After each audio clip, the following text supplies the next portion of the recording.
At AIA Australia, helping your clients in their time of need is our number one priority. In 2016, we paid over $1.15 billion in claims to both retail and group members. That's over $4.5 million every working day. To offer your clients cover you can trust, chat to your AIA CDM today. All right, g'day.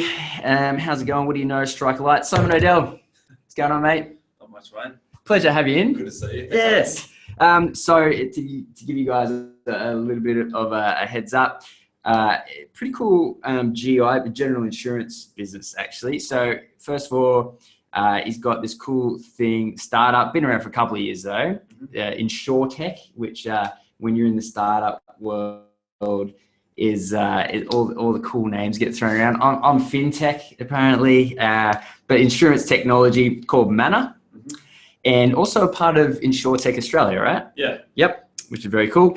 But you've had Eagle Insurance Brokers for a little while. How long now? We've had that insurance broking business for almost 2 years. Okay. I was originally through a different licensee. I transferred across to Eagle. Yeah. I brought in an equity partner, so it's a really good mix. Yep. Got access part of the Steadfast group. Right. Steadfast are a cluster that represents a lot of different broking firms. So is that like a licensee? Yeah, similar. Eagle are the licensee. Oh, okay, cool. And then Steadfast are like an association. Ah. And they get all their members and say, look how much volume we've got. Let's use economies of scale to Right. leverage, customer-centric features for the broking firm. Yeah. So we were introduced a week ago or so. Yep. So through Adrian Paddy, XY Advisor, he's a man of many businesses. Let's put it that way. Yeah. And during his setting up of his latest expose, he came across you guys because he's looking to get into GI? Was that sort of how you guys were introduced? Yeah. He put an ad out on Facebook or a post on Facebook asking his network if he knew of any gun brokers, as he put it. Right. And someone mentioned my name.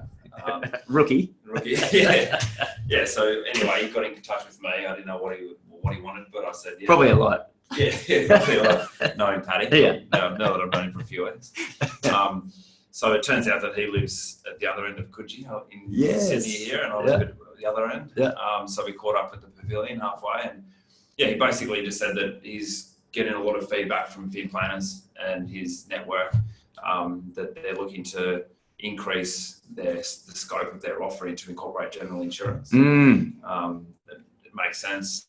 Once you get a mature portfolio of business, whether you're an accountant or a law firm or a fin planner or an insurance broker, you generally look to new revenue streams. And I think that's what he was thinking, and that's the feedback he was getting. So he's reached out to me just to explore what that could look like. Yeah, yep.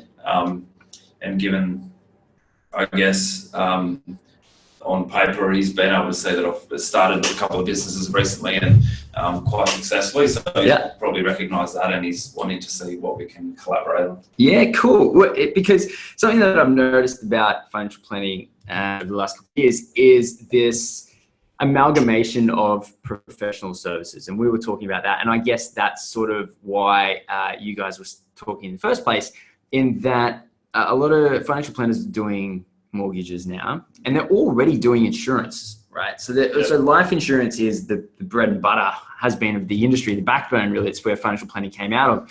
And so general insurance is not too big of a jump to what advisors are already doing, and is another potential income source or another lateral business opportunity that's available to financial planners.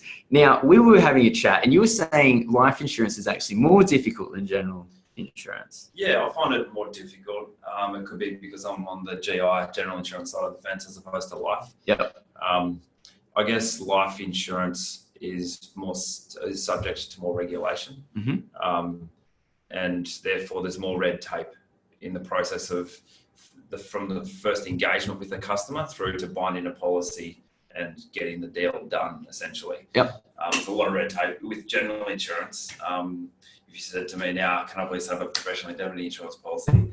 I'd get out my laptop and we could buy and cover on policy, Yeah. and get it paid and done within 5 minutes. No document? You'd have to sign something. So there are still requirements. Sure. Yeah, you'd have to electronically complete a proposal form. Yep. Meeting your duty of disclosure to the insurer. Okay. There's Yep. nothing that can't be achieved in 5 minutes. There's no medicals and there's no all this other stuff. Oh my God. So I feel for a lot of people dealing in the life space. Yeah.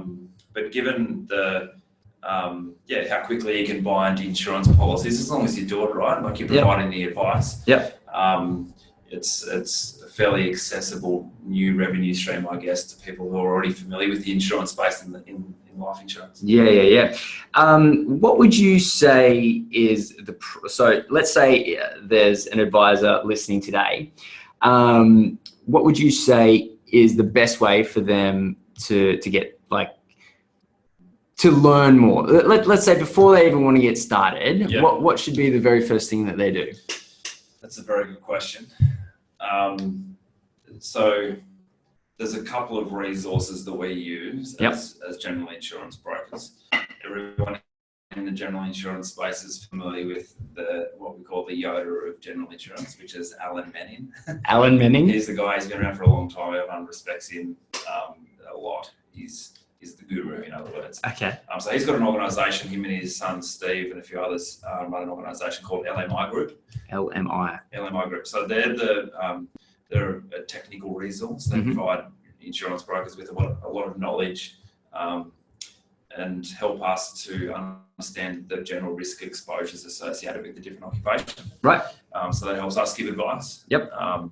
If we're unfamiliar with a particular risk or lacking experience in a certain area. In addition to that, you can peruse LMI Group's website. It's not hard to find via Google. Does it stand for anything? LMI, good question. I'm not sure. I don't know.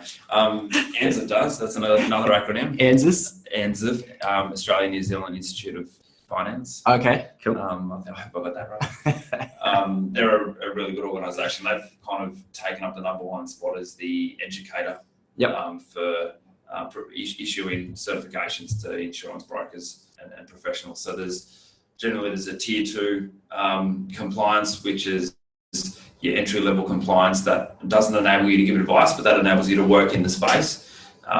You can complete that over a weekend. Right. And what's considered advice?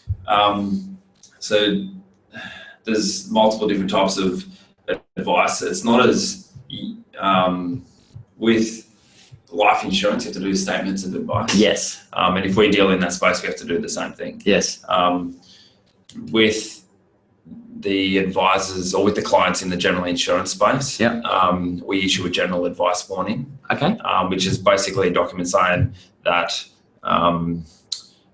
that's for retail customers. We haven't really taken in your personal circumstances into consideration, blah, blah, blah. But there's different levels of advice that we give, ranging from someone that comes, dependent on the product that we recommend. So people that come into the space and they say, I just want to have car insurance for my car, then we give them a certain amount of service. If someone comes along and says, I've got a manufacturing plant, I've got operations in Asia and South America and Australia, that's obviously a different kettle of fish. Yes. And we have to roll out a different service to those types of customers. Okay, cool. Which is much more advice oriented, get to know their risk very intimately and tailor the service. Okay, that makes sense. And so do you have to produce a statement of advice, or is it just more oral and over email? Yeah, it's when we issue invoices, the system that we use, which is actually EBIX software, that's the name of the company. Yep. That provides us with an opportunity to insert general advice warnings or statements of advice into the transaction.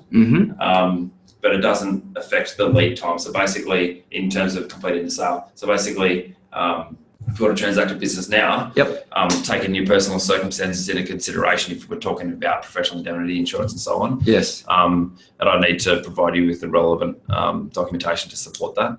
Through that transaction, but it's quite simple and automated.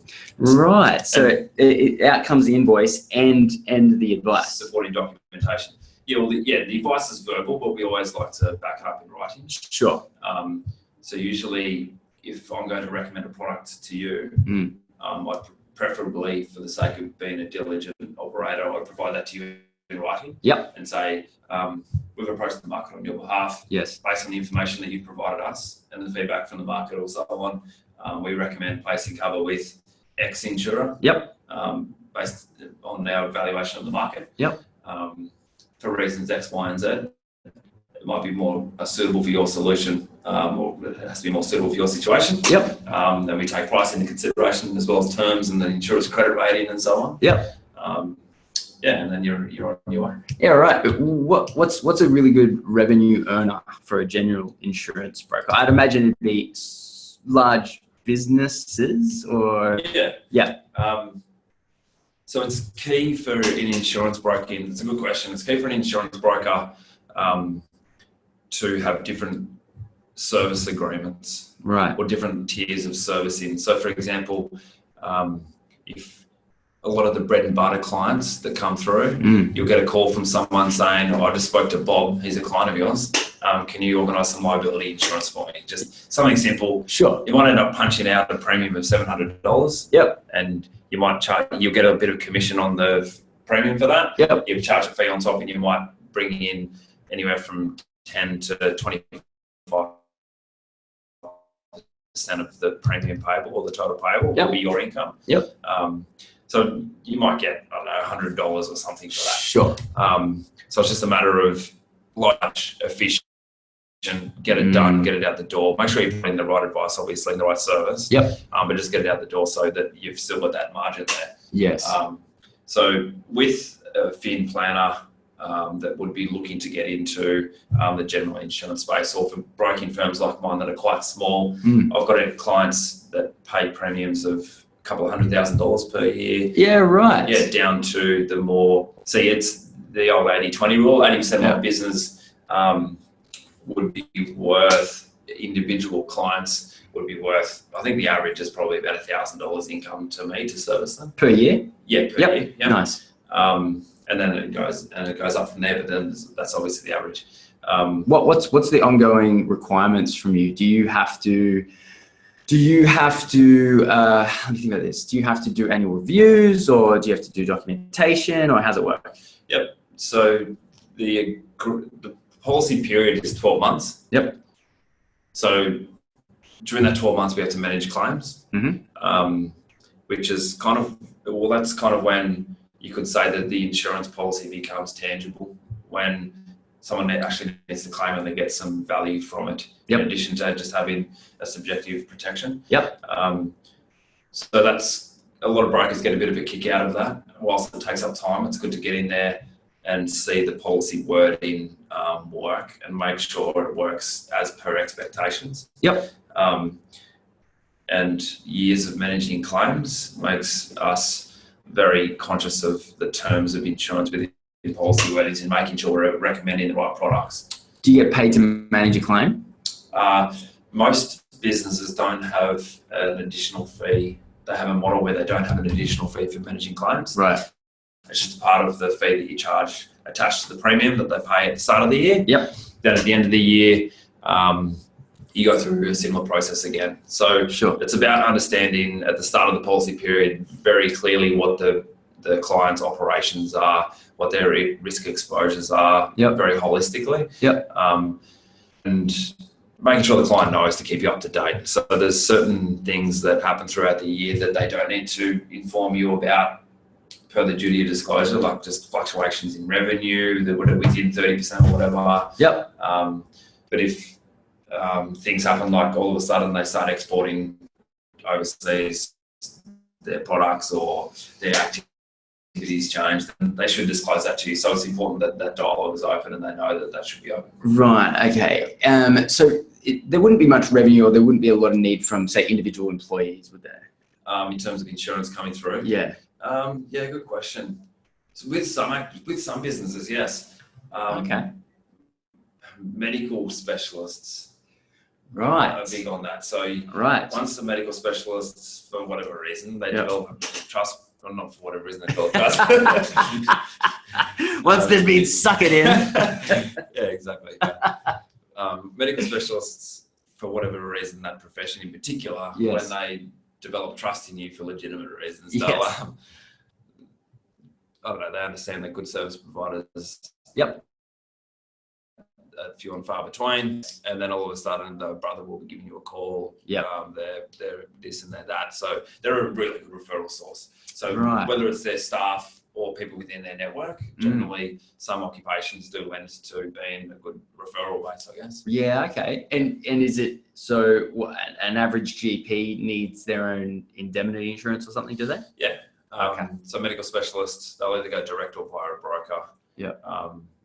For their medical malpractice insurance. So if plastic surgeon's in there and he makes a mistake or whatever, Yeah. and something happens, he needs insurance for that. So there's bespoke insurers for that type of risk. Right. And obviously, as a financial advisor, if you're getting referrals into the medical field, that's a great Good source of further value that you can add to their life. Yeah, good call, Yeah. definitely.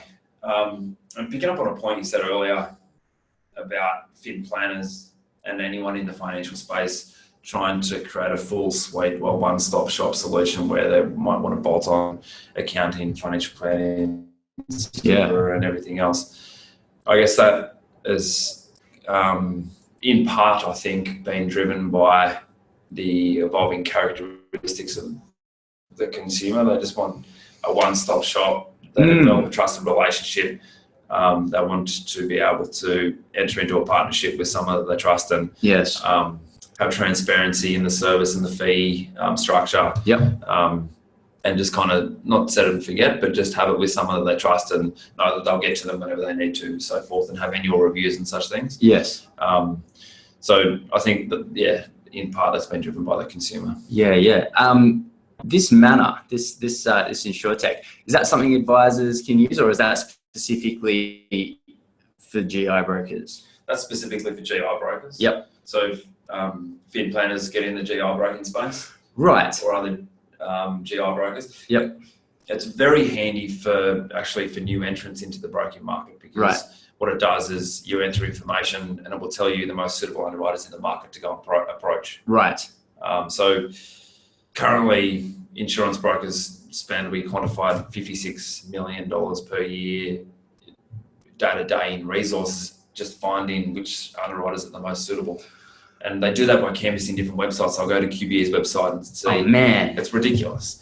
So Manor is a search engine and instantly tells you, based on the information you type in, which underwriters to approach. So company into that space that doesn't have experience. Yes. You got a client on the phone saying, I need professional indemnity insurance. You can instantly connect with the right underwriters, send through the quote, and get the job done. Yeah, right. Yeah. So in the financial planning business, that sort of stuff's been around for a while. Okay. Yeah. Right. So you would say, I want XYZ type of cover, and then there's programs out there that actually cut out pieces from the product disclosure statement and give you the rulings, and it's weird actually that it's taken so long for someone to come along and provide something like this. I agree. Yeah, geez. And is that why you built it? Yeah, definitely. Yeah. The general insurance industry, particularly the intermediated component of it, so not the direct channel from the insurer to the consumer, the part where brokers are involved. Yep. That's for whatever reason, and I won't start listing the reasons why. I think it just hasn't innovated. It's been very poor in that regard. Right. Generally speaking. Right. And that's one evidence of that. Right. Two other, and the US is similar actually. The US are a bit ahead of us in terms of technology. And applied systems. Yep. Similar to ours in the last 18 months, 2 years to 18 months, and they've been bought out by the big players over there. Whoa. And bolted it onto their services. So is that what you're looking to do? The next within 5 years is good. Mate, the startup world is actually the next XY event that's coming up on the 23rd of November is going to be held here at Stone and Chalk. It's going to be called, it's like Silicon Valley on Bridge Street. Okay. Oh, mate, great names, right? Nice. Yeah. So just quickly we'll duck into that. How have you found the whole startup world? Interesting. Yeah. I think people romanticize it a lot. Yes. I'm a little bit more old school in the way that if I want to take something to market, I'll go to the shed, build a prototype, take it to market. Yeah. Do you know what I mean? Yeah.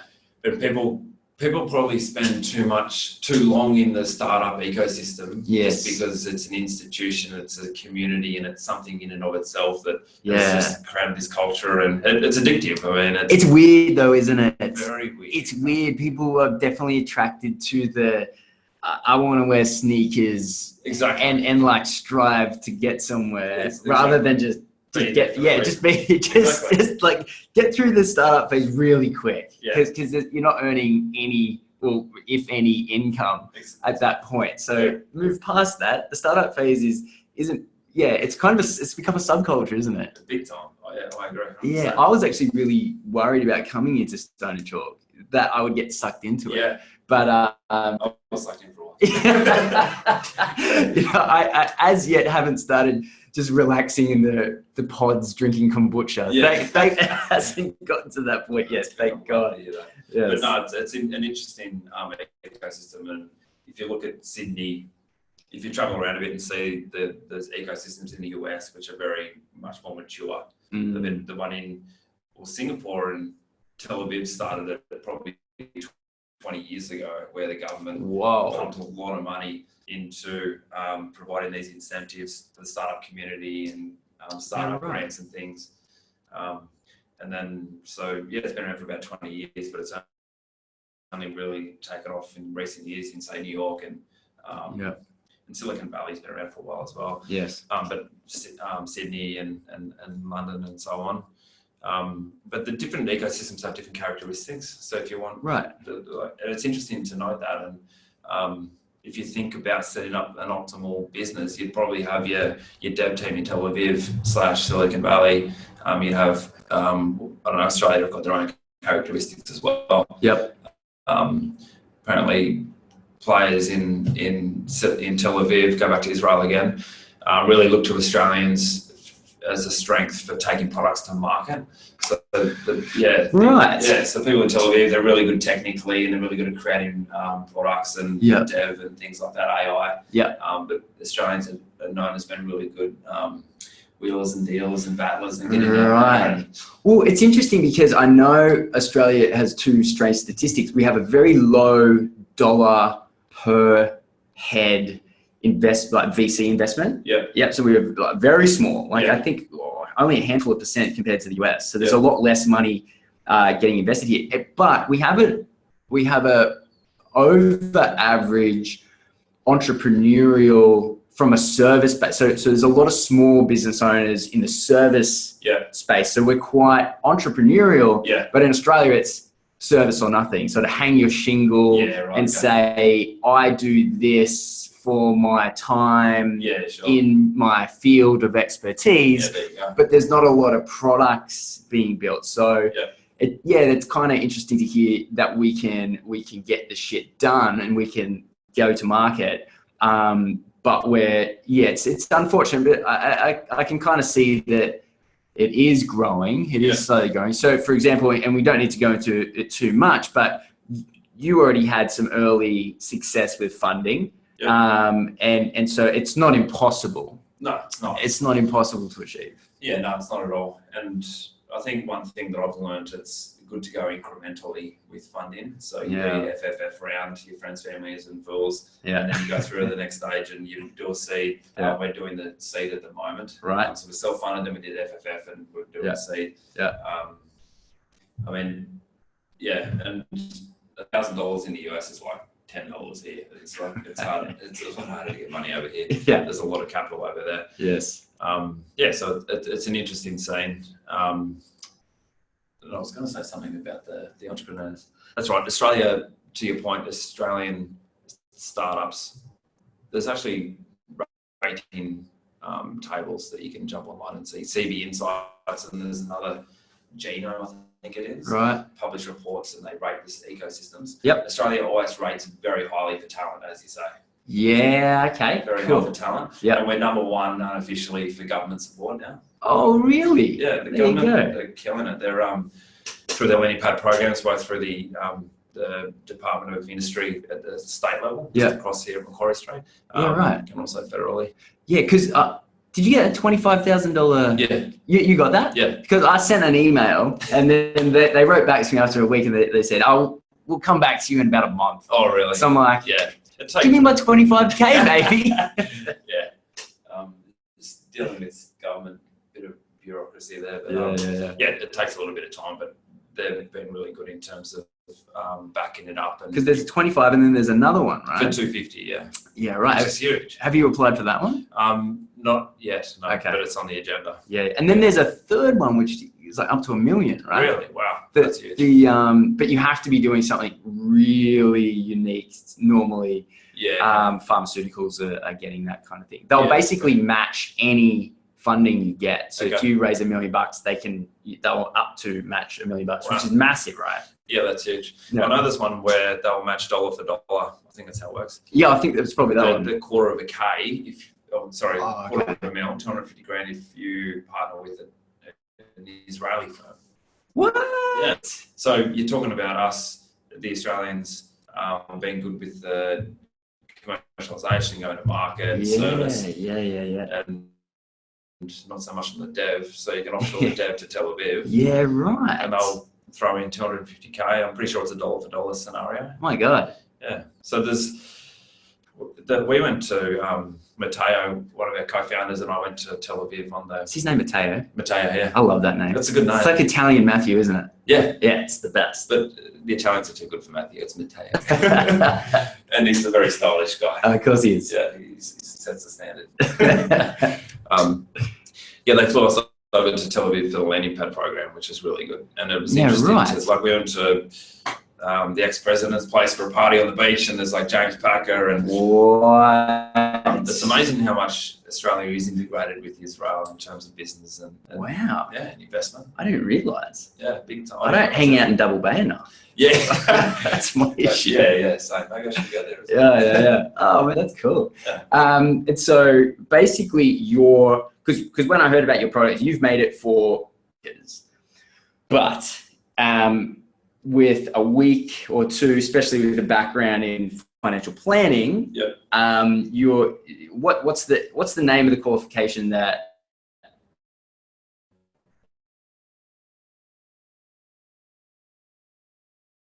and I think you touched on it before, but what is the actual name of the qualification that an advisor can do to become, Certification, right? and effectively it is a diploma Okay. or a portion of a diploma in financial services. Yep. Yeah, okay. So that's Kaplan, is it?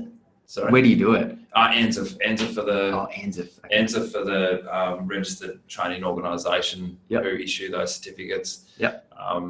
They've raised the bar in terms of increasing the standard and how difficult it is to get that qualification. Yep. There is a school of thought that bar needs to continue to rise. There is a school of thought. Now, no longer do you just let your name. Yeah, exactly. And learn how to dust the keyboard. Yeah. ANZIIF are really good. They're raising the bar.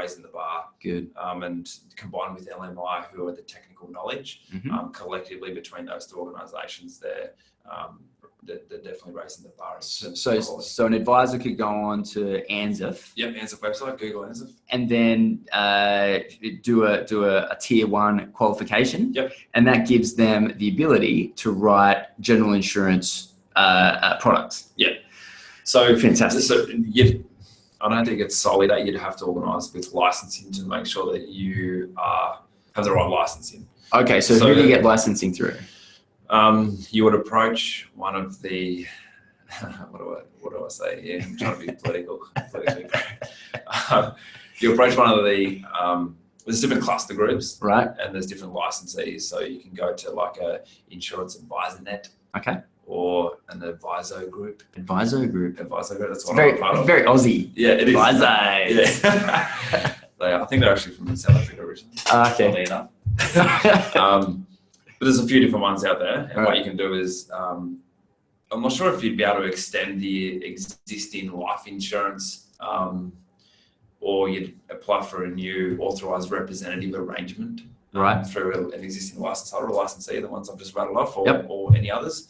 And then you're allowed to go out and do business. I'm not sure if you have to get with the tier one X amount of experience under your belt. Okay. Is there a way to get around that? Do you just do a tier 2 and you don't have to get experience? Tier one, it goes tier 2, then tier 1, and then diploma. Oh, okay. It starts at tier 2, Yeah. then goes to tier 1. Yeah. Oh, okay. And then Might be Right. counterintuitive, but Right, that's the way it works. Okay. So yeah, it's all on the ANZIIF website. So I Okay. definitely encourage anyone to wanting to suss it out is to Yep. jump on the ANZIIF website. There's an organisation also called the National Insurance Brokers Association, Right. NEBA, NEBA. and they provide a lot of information on their website too. Okay, cool. And so do a qualification, maybe they need some experience. That might trip some people up if they need some experience. Yeah, so, it'd be good to determine whether that's required or not. I mean, Yeah. you'd like to think it is in terms of being able to just go out there and provide advice in the general GI space, but yes. you would think that potentially if they had experience in the life space, then that would count as Yeah. credits and they can hit the ground running. And But they could probably call NEBA regardless, right, and find out? yes, Probably something like that. yeah, Yeah. right, yep. Yeah. Okay, cool. And then get licensed through Adviso. Yep, advisors. Yeah, the SAFA Aussies. Yeah. Yep. And then after they've done all that, then they basically download Manner, MANNER, Yeah. right? Yep, And- .io. .io. And that is the tech platform that makes the new job easy, right? Very much. Okay, cool. Mate, cheers. No Thanks for worries. coming on. Like, general insurance is not something that advisors, in my experience, talk about at all. Yeah, sure. But we do know it's A, profitable, and Yeah. B, by the sounds of it, potentially even easier than what advisors are already doing in the life insurance space. Yeah.